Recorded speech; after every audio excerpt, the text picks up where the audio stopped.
आप सभी को मेरा नमस्कार। मैं किशोर कुमार साहू। आप देख रहे हैं इंजीनियरिंग मैकेनिक्स इन हिंदी के वीडियो सीरीज़।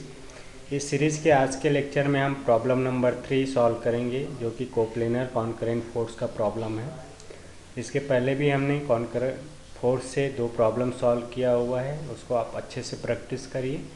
एक एक प्रॉब्लम को आप समझते जाएंगे और खुद से सॉल्व करेंगे तो ईजिली आप कोई भी प्रॉब्लम जो है सॉल्व कर सकते हैं। आज के प्रॉब्लम में देखिए, स्क्रीन पे आपको प्रॉब्लम दिखाई दे रहा है। A right circular roller of weight 5 kilo newton rest on smooth incline plane and is held by a cord AC as shown in figure. Horizontal force 1 kilonewton is acting at C. Find reaction at B and tension in chord AC. Simple है, एक incline surface है, ठीक है, जो कि smooth है। Smooth का मतलब यहाँ पे कोई बॉडी अगर मूव करे या रोल करे तो वहाँ पे कोई भी फ्रिक्शन फोर्स अप्लाई नहीं होगा। स्मूथ इंक्लाइन सरफेस का मतलब ये है, ठीक है। ये जो हॉरिजॉन्टल प्लेन से हॉरिजॉन्टल से 20 डिग्री इंक्लाइन है, ठीक है। यहाँ पे हमने एक रोलर रख दिया है जो कि राइट सर्कुलर रोलर है। राइट सर्कुलर मतलब जैसा आप ड्रम देखते हैं, ड्रम क्या होता है, बिल्कुल स्ट्रेट उसका हाइट होता है, ऊपर से नीचे तक उसका जो रेडियस होता है कांस्टेंट होता है। उसी तरीके से ये राइट सर्कुलर रोलर है या एक रोलर है, ड्रम है, ऐसा मान के चलिए, ठीक है, जो कि इस इंक्लाइन सरफेस से एक कॉर्ड के थ्रू बंधा हुआ है। ये रोलर क्या है, नीचे रोल करने की कोशिश करेगा, रोल ना करे इसलिए हमने एक कॉर्ड से बांध के रखा हुआ है AC। कॉर्ड का मतलब एक रस्सी आप ले लीजिए, रस्सी से हमने बांध दिया है, ठीक है, जिसकी वजह से रोलर नीचे रोल नहीं कर पा रहा है। मतलब रोलर जो है यहाँ पे क्या है, स्टेशनरी कंडीशन में है, ठीक है, स्टैटिक कंडीशन पे है। इस रोलर पे जो कॉर्ड बंधा हुआ है वो इंक्लाइन सरफेस से 30 डिग्री इंक्लाइंड है। AC जो कॉर्ड है वो इंक्लाइन सरफेस से 30 डिग्री है। याद रखिए, ये हॉरिजॉन्टल से 30 डिग्री इंक्लाइन नहीं है, जो incline surface already 20 degree incline है उससे 30 डिग्री इंक्लाइंड, ठीक है। इस रोलर पे पॉइंट C पे हॉरिजॉन्टल डायरेक्शन पे एक 1 किलो न्यूटन का एक्सटर्नल फोर्स अप्लाई हो रहा है। ये जो 1 किलो न्यूटन का फोर्स लग रहा है वो बिल्कुल हॉरिजॉन्टल है, ठीक है। जैसे हॉरिजॉन्टल से 20 डिग्री इंक्लाइन है तो हॉरिजॉन्टल डायरेक्शन में ही राइट की तरफ ये 1 किलो न्यूटन का फोर्स यहाँ पे अप्लाई कर हो रहा है, ठीक है। ये जो रोलर इंक्लाइन सरफेस पे एक पॉइंट पे रखा हुआ है B, ठीक है, ये यहाँ पे रखा हुआ है। तो यहाँ रोलर B पे सिंपल सपोर्ट है। यहाँ पे कौन सा सपोर्ट है, रोलर पे सिंपल सपोर्ट है ना। तो B पे एक रिएक्शन फोर्स आएगा, तो रिएक्शन कितना आएगा पॉइंट B पे ये हमें फाइंड आउट करना है। साथ ही ये रोलर AC कॉर्ड से बंधा हुआ है और रोलर नीचे रोल करने की कोशिश करेगा, जिसकी वजह से AC में एक तनाव आएगा, एक टेंशन आएगा। तो AC कॉर्ड में कितना टेंशन फोर्स यहाँ पे लग रहा है ये भी हमें कैलकुलेट करना है। तो इस प्रॉब्लम को सॉल्व करने से पहले हमें इसका फ्री बॉडी डायग्राम ड्रॉ करना पड़ेगा, ठीक है। देखिए सभी फोर्स, आप देखिए ये जो है फोर्स जो है एक ही प्लेन पे एक्ट हो रहे हैं यहाँ पे, है ना। तो ये कोप्लेनर का प्रॉब्लम है। साथ ही साथ रोलर यहाँ पे स्टैटिक कंडीशन में है, स्टेशनरी कंडीशन में है, तो ये बॉडी इक्विलिब्रियम कंडीशन पे है। रोलर क्या है, एक रिजिड बॉडी है ना, तो रिजिड बॉडी का प्रॉब्लम है, स्टैटिक का प्रॉब्लम है, स्टैटिक इक्विलिब्रियम का प्रॉब्लम है, ठीक है। इसके साथ ही साथ यहाँ पे जो फोर्स लग रहा है प्लेन पे, तो कोप्लेनर फोर्स का भी ये प्रॉब्लम है, ठीक है। तो यहाँ पे हम रोलर का क्या करते हैं, सबसे पहले एक फ्री बॉडी डायग्राम ड्रॉ करते हैं। रोलर बॉडी है, ठीक है, तो free body diagram of roller, FBD of roller, ठीक है। ये देखिए इंक्लाइन सरफेस पे रखा हुआ है, 20 डिग्री इंक्लाइंड है, रोलर है ना। यहाँ पे AC रस्सी से बंधा हुआ है, 30 डिग्री इंक्लाइन है ये, ठीक है। यहाँ पे सबसे पहले 1 किलो न्यूटन का फोर्स अप्लाई हो रहा है हॉरिजॉन्टल डायरेक्शन में, ठीक है। और इसका वेट कितना है रोलर का, 5 किलो न्यूटन है। तो वेट हमेशा डाउनवर्ड एक्ट करता है, देखिए उसके सेंटर ऑफ ग्रेविटी पे डाउनवर्ड डायरेक्शन में ये एक्ट करेगा। 5 किलो न्यूटन का फोर्स है ना, बिल्कुल वर्टिकली होगा इसका डायरेक्शन डाउनवर्ड। इसके अलावा ये पॉइंट B पे सिंपल सपोर्ट से रखा हुआ है, तो यहाँ पे एक रिएक्शन फोर्स आएगा RB। ये जो RB रिएक्शन फोर्स है पॉइंट B पे, ये रोलर और इंक्लाइन सरफेस के कॉन्टैक्ट सरफेस के परपेंडिकुलर होगा। देखिए रोलर और इंक्लाइन सरफेस का जो कॉन्टैक्ट सरफेस है उसके परपेंडिकुलर, इसलिए ये जो RB का लाइन ऑफ एक्शन है वो वर्टिकल लाइन से कुछ डिग्री इंक्लाइन होगा। ये कितना डिग्री इंक्लाइन होता है? जितना इंक्लाइन सरफेस हॉरिजॉन्टल से इंक्लाइन होता है, मतलब यहाँ पे 20 डिग्री ये वर्टिकल लाइन से इंक्लाइन होगा। इसके अलावा AC में एक टेंशन फोर्स अप्लाई होगा। टेंशन हमेशा आपको बाहर की तरफ अप्लाई करना है। किसी बॉडी में रस्सी है, रस्सी पे टेंशन है, तो बॉडी के बाहर की तरफ उसमें टेंशन फोर्स अप्लाई होता है। एक तरीके से आप बोल सकते हो कि ये क्या है, पुल फोर्स अप्लाई हो रहा है। तो इस तरीके से यहाँ पे ये 4 फोर्स अप्लाई होंगे, ठीक है।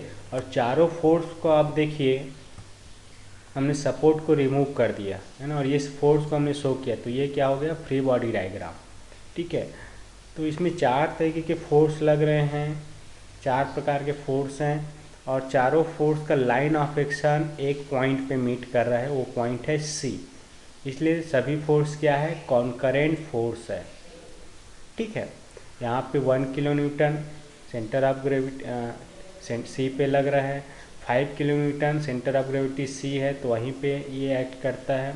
और RB सरकमफ्रेंस के परपेंडिकुलर है, इसलिए वो सेंटर से हमेशा पास होगा, ये भी C पे मिल रहा है। और टेंशन T, AC रस्सी तो C पे बंधा ही है, इसलिए यहाँ पे AC पे जो टेंशन है वो भी C से पास हो रहा है।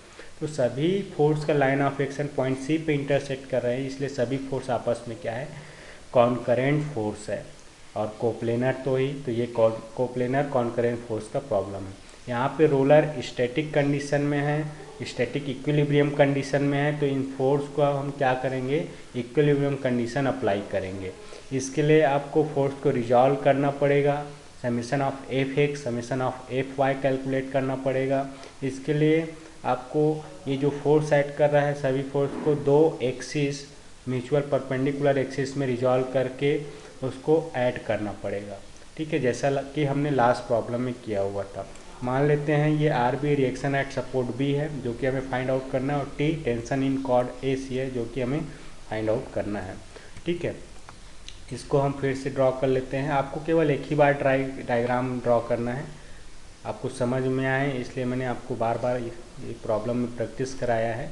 Free body diagram of roller, देखिए इंक्लाइन सरफेस 20 डिग्री है, यहाँ पे 30 डिग्री पे AC थ्रेड बंधा हुआ है, 1 किलो न्यूटन का फोर्स है, 5 किलो न्यूटन डाउनवर्ड रखता है ना। ये लाइन ऑफ रिएक्शन है, B पे रिएक्शन फोर्स एक्ट कर रहा है RB, है ना, जो कि वर्टिकल से कुछ एंगल पे है। T tension force, AC C से बाहर की तरफ, और ये, ठीक है। अब देखिए यहाँ पे जो फोर्स लग रहा है उसको हमें रिजॉल्व करना पड़ेगा, ठीक है। तो एक्सिस क्या लें, 2 एक्सिस आपको लेना पड़ता है, हमेशा हॉरिजॉन्टल ले ऐसा ज़रूरी नहीं है, कभी कभी इंक्लाइन भी लेना पड़ता है, या हम ऐसा एक्सिस लेते हैं ताकि हमें एंगल पता हो फोर्स का, ताकि उसको हम उस एक्सिस में रिजॉल्व कर पाएँ। जैसे कि यहाँ पे आप देखिए हमने क्या किया है, इंक्लाइन सरफेस के पैरेलल ये एंगल एक्सिस ले लिया है। इंक्लाइन सरफेस जो है जिस पे रोलर रखा है उसके पैरेलल हमने एक्स एक्सिस ले लिया। ये एक्सिस इसलिए क्योंकि टेंशन फोर्स यहाँ से झुका होगा, ये 1 किलो न्यूटन फोर्स भी यहाँ पे झुका हुआ है, तो ये एंगल फाइंड आउट करना आसान है, जिससे हम इजीली टेंशन और 1 किलो न्यूटन को रिजॉल्व कर पाएंगे। देखिए ये एक्स एक्सिस और ये इंक्लाइन सरफेस पैरेलल है, और दोनों को ये AC लाइन इंटरसेक्ट कर रही है, तो रूल के अकॉर्डिंग क्या होता है, ये जस्ट अपोजिट एंगल जो है इक्वल होता है। ये 30 डिग्री है, तो यहाँ पे C वाला ये वाला कोण भी क्या होगा, 30 डिग्री होगा, ठीक है। ये एक्स एक्सिस को माना है, तो y इसके परपेंडिकुलर हम लेंगे, ये दोनों एक्सिस परपेंडिकुलर होना चाहिए, ठीक है। एक्स इंक्लाइन प्लेन के पैरेलल माना, उसके परपेंडिकुलर y। तो यहाँ पे ये टेंशन फोर्स एक्स एक्सिस से कितना एंगल बना रहा है, देखिए ये 30 डिग्री बनाएगा, ठीक है। ये अपोजिट एंगल है पैरेलल लाइन के लिए। और वैसे ही RB वर्टिकल से, मतलब आप देख सकते हैं ये 20 डिग्री है, या आप बोल सकते हैं कि y एक्सिस हमने लिया हुआ है, इस पे RB है, तो 5 किलो न्यूटन का एंगल इससे कितना बनाएगा, 20 डिग्री, क्योंकि 5 किलो न्यूटन को आपको y में रिजॉल्व करना है, तो ये 20 डिग्री है, ये तो रहता है। इसके अलावा 1 किलो न्यूटन कितना एंगल बना रहा है, एक्स या y से, ये पता होना चाहिए। तो देखिए ये एक्स एक्सिस और ये इंक्लाइन सरफेस क्या है, पैरेलल है। वैसे ही 1 किलो न्यूटन का लाइन ऑफ एक्शन और ये हॉरिजॉन्टल पैरेलल है। यहाँ पे ये 20 डिग्री है, तो ऑब्वियस सी बात है कि 1 किलो न्यूटन एक्स एक्सिस से 20 डिग्री का एंगल बनाएगा। तो ये 1 किलोमीटर एक्स एक्सिस से 20 डिग्री का एंगल फॉर्म करेगी। ऐसा इसलिए क्योंकि एक्स और इंक्लाइंड सरफेस पैरेलल है, वैसे ही 1 किलोमीटर का लाइन ऑफ एक्शन और ये हॉरिजॉन्टल सरफेस पैरेलल है। इंक्लाइंड सरफेस हॉरिजॉन्टल से 20 डिग्री है, तो ये 1 किलोमीटर भी क्या बनाएगा, एक्स एक्स से 20 डिग्री फॉर्म करेगा। ठीक है, ये एंगल पता करना है। ये एंगल आपने पता कर लिया, कैलकुलेट कर लिया, तो इजीली आप इसको रिजॉल्व कर सकते हैं। ये फ्री बॉडी डायग्राम है, तो आप सपोर्ट को आप रिमूव कर दीजिए, तो ये फाइनल फ्री बॉडी डायग्राम है। इसको आपको ड्रॉ करना है जब आप क्वेश्चन को सॉल्व करेंगे।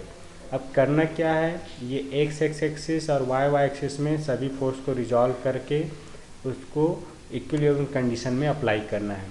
तो ये रोलर क्या है, इक्विलिब्रियम कंडीशन पे है, तो summation of F X is equal to क्या होगा, 0 होगा।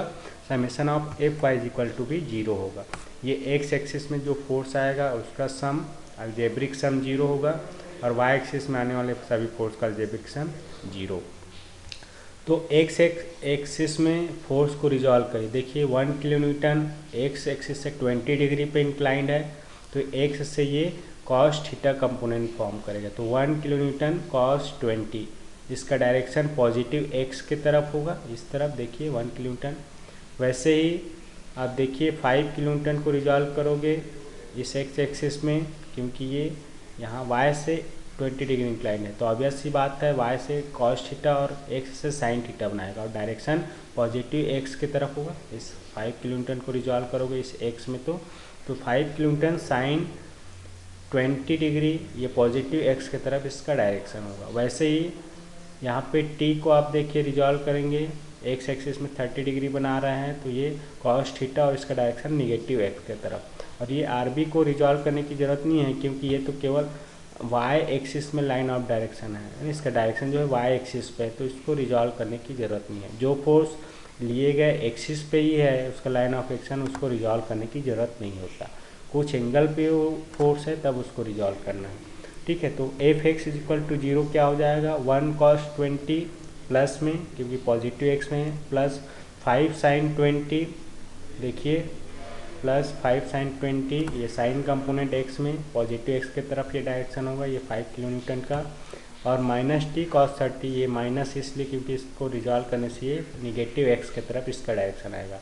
ये टी cos 30 इसलिए क्योंकि x से ही ये एंगल पता है। ठीक है, तो ये 0 हो जाएगा। इसको आप सॉल्व करेंगे तो t cos 30 is equal to 2.65 हमें मिलेगा। आगे इसको सॉल्व कर लीजिए तो t का वैल्यू क्या होगा, 3.06 किलो न्यूटन। ये क्या है, टेंशन की वैल्यू है AC कॉर्ड में। ठीक है, ये पहला वैल्यू हमें मिला। अब summation of F Y is equal to 0 करना है, तो वाई एक्सिस में कौन कौन से फोर्स आएंगे, देखिए ये 1 किलोन्यूटन को साइन कंपोनेंट वाई एक्सिस में आएगा, अपवर्ड के तरफ डायरेक्शन होगा, और ये साइन कंपोनेंट होगा 1 sin 20, है ना, 20 डिग्री एंगल है, तो 1 sin 20 पॉजिटिव है क्योंकि अपवर्ड है। 5 किलोन्यूटन डाउनवर्ड लग रहा है, ये वाई एक्सिस में इसका कॉस कंपोनेंट और डाउनवर्ड डायरेक्शन इसलिए माइनस, है ना, तो -5 cos 20। वैसे ही टी ये y डायरेक्शन में कंपोनेंट होगा, इसमें x के साथ 30 है तो y में ये साइन कंपोनेंट बनाएगा, तो t sin 30, और डाउनवर्ड इसका डायरेक्शन होगा t का, इसलिए -t sin 30, plus R B Y direction में ही है, अपवर्ड है, तो ये आर बी पॉजिटिव होगा। तो इस तरीके से हमने 1 sin 20 -5 cos 20 -t sin 30 plus R B is equal to 0। ये summation of F Y is equal to 0 है इक्विलिब्रियम कंडीशन पे। इसको आप सॉल्व करिए तो आर बी का वैल्यू हमें मिलेगा, इसको आप ट्रांसफ़र कर दीजिए सभी वैल्यू को इधर, तो साइन चेंज हो जाएगा। यहाँ पे टी का वैल्यू हमने फाइंड आउट किया 3.06, ये पुटअप कर दीजिए, तो R B is equal to -1 sin 20 plus 5 cos 20 plus 3.06 sin 30 मिलेगा। इसको कैलकुलेटर से आप सॉल्व कर लेंगे तो आर बी का जो वैल्यू है हमें फाइंड आउट होगा 5.88 किलो न्यूटन। क्लियर है, ये रिएक्शन एट पॉइंट बी। इस तरीके से ये इक्विलिब्रियम कंडीशन अप्लाई करके हम टेंशन और रिएक्शन फोर्स अप्लाई कर सकते हैं। फाइनली हमें tension in cord AC T का वैल्यू मिला 3.06 किलो न्यूटन और reaction at support B R B का वैल्यू हमें फाइंड आउट हुआ है 5.88 किलो न्यूटन। यहाँ पे सभी फोर्स का यूनिट किलो न्यूटन में, इसलिए किलो न्यूटन में लिया हुआ है। यूनिट आपको सिंगल यूनिट यूज़ करना है, न्यूटन भी हो सकता है, किलो न्यूटन भी हो सकता है। उसके आधार पे अगर यहाँ पे न्यूटन में कन्वर्ट करना है तो इस वैल्यू का आप 1000 से मल्टीप्लाई करेंगे तो न्यूटन में कन्वर्ट हो जाएगा, because 1 kilo newton is equal to 1000 newton. I hope कि ये प्रॉब्लम का सॉल्यूशन आपको समझ में आया होगा। कोई भी डाउट होता है तो आप कमेंट बॉक्स में कमेंट करिए, ठीक है। इस लेक्चर में इतना ही। Thank you for watching this video. Keep smiling.